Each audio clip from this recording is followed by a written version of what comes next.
Coloradans have repeatedly been asked to decide wildlife policy on the ballot. First, of course, it was wolf reintroduction. Most recently, a big cat hunting ban. A group of Parks and Wildlife employees hopes to head off future ballot measures on wildlife and leave the decisions to the experts at the state level. But the group behind the last one that failed, the big cat hunting ban, they tell our Evan Krugel they're ready to try again.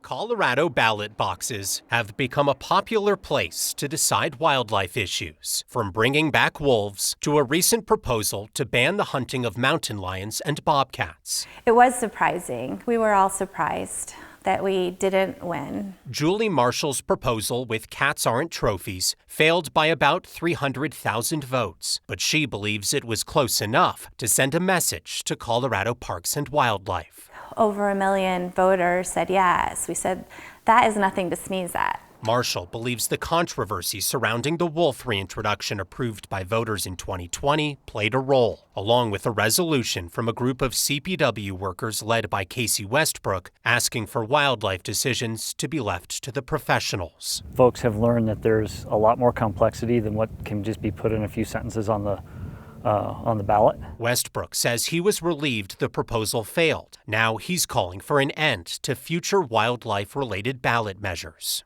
The further you move toward the ballot initiative process, the further you move away from the ability of the experts in the field to have their input. Not everybody can be an expert in everything, right?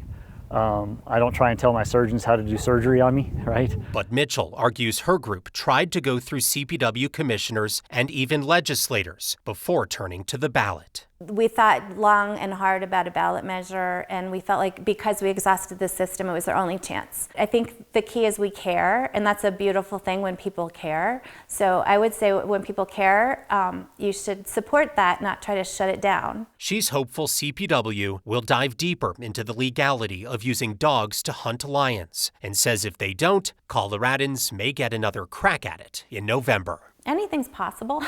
For Next, I'm Evan Krugel.